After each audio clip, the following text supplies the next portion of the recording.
mbokk yi on s'est beaucoup battu pour un projet te projet boobu mooy sauver le Sénégal ay at juróom-ñeenti at ñuy xeex joxuñu nit xaalis sàcc ñu xaalisu réew mi joxe ko digguñu nit ñi lu amut waaye dañoo bokk ak yéen ay xalaat ci li war a defar réew mi jële fi nger ak sàcc xaalis jële fi nooteel gi nga xam ne noot nañ ko Sénégal dog jag mbuumu jaam gi delloo si alal réew mi ci réew mi séddale ko ci séddale bu maandu lii lenn la ci suñu projet bi ñu boole ñun ñëpp ñu koy xeex biñ koy door matuñu woon fukki nit di waxtaan ak sénégalais yi ngeen koy gëm ba tey mu yegg si fii nga xam ne ñun ñëpp xam nañ ne bu ñu demee 2024 gannaaw yàlla kenn mënuñu tere jël réew mi réew dafay torlu à des moments historiques moment historique boobu la ñu toll dafa am moment yoo xam ne le peuple doit prendre son destin en main yeneen réew yu ko def gënuñu ñu wallahi yéen laa koy wax la jeunesse 2024 ñu soppi réew mi 2024 changement commencé fi ba faw 2024 yorin gu ñaaw gi ñu yor réew mi jóge fi définitivement loolu nag lañ leen bëgg a xañ est-ce que di ngeen ko nangu may laaj nag laaj leen ko laaj ko sénégalais yi ànd ak ñun ñëpp te nekk fépp ci Sénégal ak ci bitim réew ndax pare ngeen pour xeex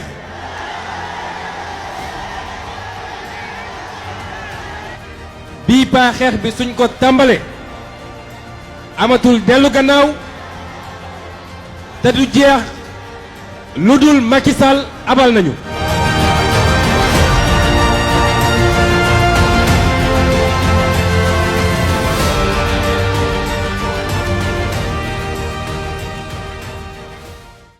asalaamaaleykum sama gars yi maa leen di ziare bu baax a baax di leen jox seen wàccuwaay di leen dalal seen YouTube di leen wax ngeen di abonné bu baax a baax ak di like vidéo yi gars yi dafa am ay question yoo xamante ne nii dama ko indi woon pour laaj ko ñi nga xamante ne nii ñoom ñooy waa kër Ibou Ndafa question yi ma leen di laaj mooy bi ci njëkk mooy da ngeen doon wër ci télévision yi di diaboliser di wax ne Ousmane Sonko mooy génnee ndaw ñi ci mbedd mi moom moo leen di xeexloo léegi dama leen di laaj actuellement nii réew maa ngi tàkk fépp a ngi boy kan moo leen wax ñu génn kan moo wax sénégalais yi jug leen ngeen xeex kan moo leen ko wax comme bu njëkkoon da ngeen ñuy wax ne Ousmane Sonko moom moo ko doon def yenn soi-disant xawma ay influenceur la xawma ay lan ay seytaane yu doon taxaw di wax ne Ousmane Sonko mooy xeexloo ndaw ñi léegi tey ndaw ñaa ngi si mbedd mi mag ñaa ngi si mbedd mi ñëpp a ngi xeex kan moo leen di xeexloo actuellement nii kan moo nekk di leen xeexloo loolu laa nekk di loolu question boobu laa bëgg ngeen leeral ma ko kan mooy xeexloo sénégalais actuellement bi ci topp mooy kujje politique gi Ousmane Sonko li yëpp daf leen ko waxoon Ousmane Sonko daf na leen woon jug leen ngeen xeex parce que kii ngeen jàkkaar lool xamul waxtaan xamul raay xamul dialogue ngeen dëgër bopp jaar ci suuf dem di dialogue ak moom tey mu ngi nii lépp lu mu doon wax rek teg nañ ci suñu bët gis nga Ousmane Sonko mooy seule personne boo xamante ne nii actuellement nii bu tëddee day nelaw xam nga ñu ngi yaakaar ne mu ngi si kaso mu ngi ci ay jafe-jafe Ousmane Sonko moo ëpp jàmm ci kuy yeewoo fii ci réew mi ak sax bitim réew ndax moom instant bi képp kuy sénégalais yaay na la ci dëgg ga nga xam ne moom la taxoon di wax ci kii ñu jàkkaar lool te xam ne du ko ñuy waxtaanal du ko ñuy négocier ndaxte moom soxlawul ay 5 ans ak i 6 ans ak i 7 ans mandat à vie la soxla tey ji lim ñu doon wax teg nañ suñu bët. beneen bi ci topp mooy Ibou Ndafa li nga xamante ne nii moom moo taxoon yow nga ne da ngaa reporter élection yi da nga ne réew mi dafa nekkul ci jàmm stableul ndaxte institution yi ñoo am ay jafe-jafe ki nga xamante ne nii moom mooy Abdou Mbow Kiriko dem ci France 24 ne problème amul ci réew mi institution yi crise amu fi dara amu fi yéen ñaar lan maanaam yéen da ngeen a déggoowul bi ngeen di waxtaan wala qu'est-ce qui se passe bu fekkente ne nii Abdou Mbow li mu wax loolu mooy dëgg kon lan ngeen ñu yebee bay reporter suñuy élection. Vous avez parlé de la CEDEAO, vous avez parlé des États-Unis. C'est pourquoi nous sommes aujourd'hui à la télévision pour expliquer à la communauté internationale, pour expliquer aux populations, pour expliquer à nos électeurs qui sont inquiets, qui ne comprennent pas peut-être le bien fondé de cette affaire-là. Mais il n'y a pas encore de crise parce que je suis là à Dakar. Les journalistes de France 24 sont dans mon bureau. Ils sont venus librement. Ah oui. Ils n'ont pas été empêchés d'accès ici à l'Assemblée nationale pour que je parle à la communauté internationale. Quand il y a une crise, on ne peut pas circuler dans Dakar, mais on circule dans Dakar tranquillement. Eux, ils peuvent vous le confirmer. On est en train de travailler tranquillement. Les institutions fonctionnent. Je suis ici à l'Assemblée nationale et je vous parle. Et vous avez la Donc, liberté il ne de vous faut pas que exprimer les sur gens France 24 de puissent manière libre. Ouais. su fekkee waxtaan wax dëgg ci la yow nee nga problème dafa am institution yi dañoo am ay jafe-jafe keneen ki kiriku la kiriku nee na problème amul dara amul ñëpp ngi circuler ñëpp ngi dox seeni soxla kon yéen lan moo tax ngeen reporter élection yi yéen ñaar kan moo ci kan maanaam seen wax yi ban moo ci tegu ak ban moo ci teguwul wax leen ñu ko da ngeen a yab nit ñi da ngeen a yab sénégalais yi respecté woo leen askanu Sénégal bi nga xamante ne nii ñoom ñoo leen jëloon jox leen ay léegi ñun ñoo leen jiitaloon jox leen suñu réew dañoo doyal sëkk delloo leen ñu liñ leen joxoon ñoo leen ko joxoon ci jàmm ak salaam nag dugg ci ay urne voté ngeen falu ñun ñoo pare ci yéen te yéen da ngeen a jeexal delloo leen ñu suñu yëf yoonu jàmm soriwul nag jox leen ñu suñu yëf liñ leen joxoon delloo leen ñu ko ñun ñaanuñu leen saraxowuñ leen dañ leen a abaloon mayu ñu leen tamit dañ leen a abaloon abaluñu leen sax dañ leen a dénkoon ngir kóolute gu ñu amoon yaakaar ju ñu amoon ci yéen lañ leen santoon defoo leen ci dara su ma déggee kuy taxaw ma ne président Macky Sall dafa liggéey sax dag may jaaxal ndax lan BRT TER stade loolu mooy liggéey nit ñi di xiif lekk ñun nit ñi di mar naanuñu BRT boo xamante ne nii ñaari voie boo xam benn oto fi xaj su oto paane beneen oto du dem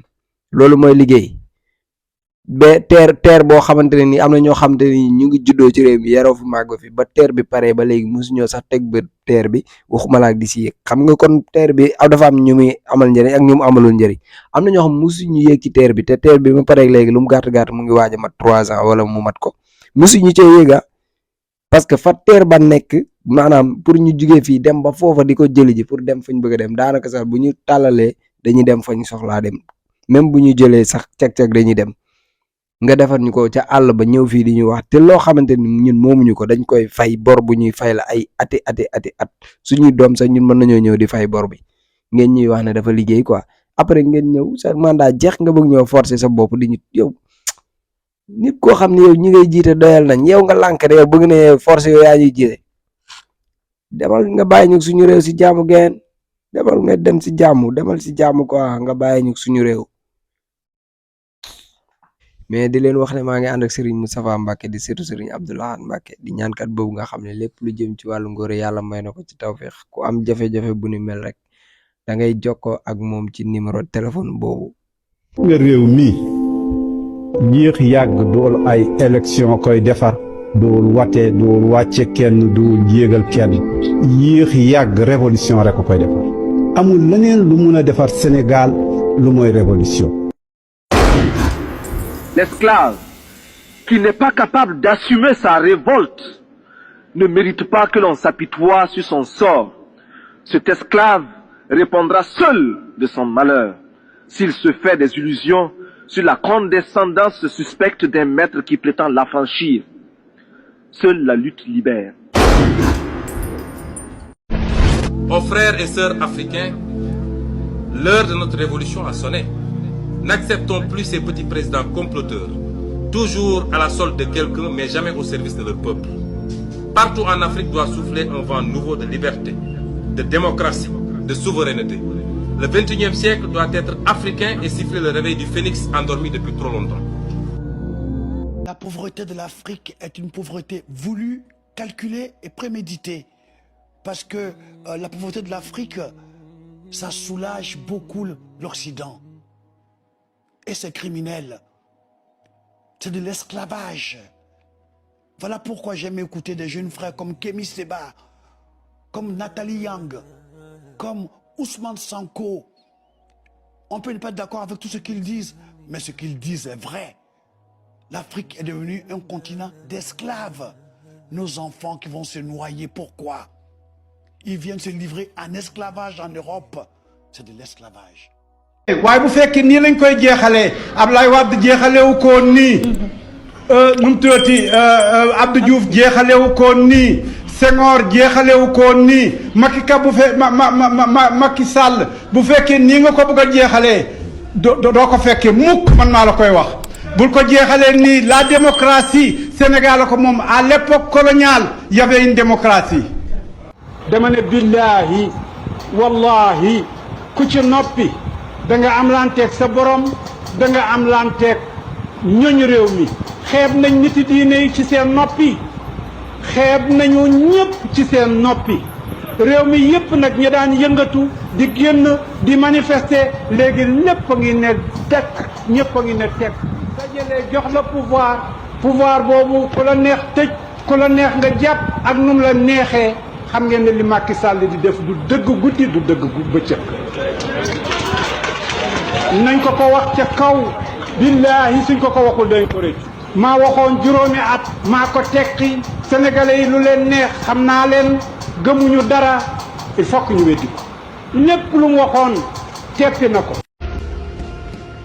À cette jeunesse, je rappelle ce qui nous lie, parce que tout le monde sait qu'il y a un lien particulier entre nous et la jeunesse. Ce qui nous lie, c'est l'idéal d'une société juste, dont les ressources et les richesses seront partagées équitablement et où toutes les chances seront égales. Aux frères et sœurs africains, l'heure de notre révolution a sonné. N'acceptons plus ces petits présidents comploteurs, toujours à la solde de quelqu'un, mais jamais au service de leur peuple. Partout en Afrique doit souffler un vent nouveau de liberté, de démocratie, de souveraineté. Le XXIe siècle doit être africain et siffler le réveil du phénix endormi depuis trop longtemps.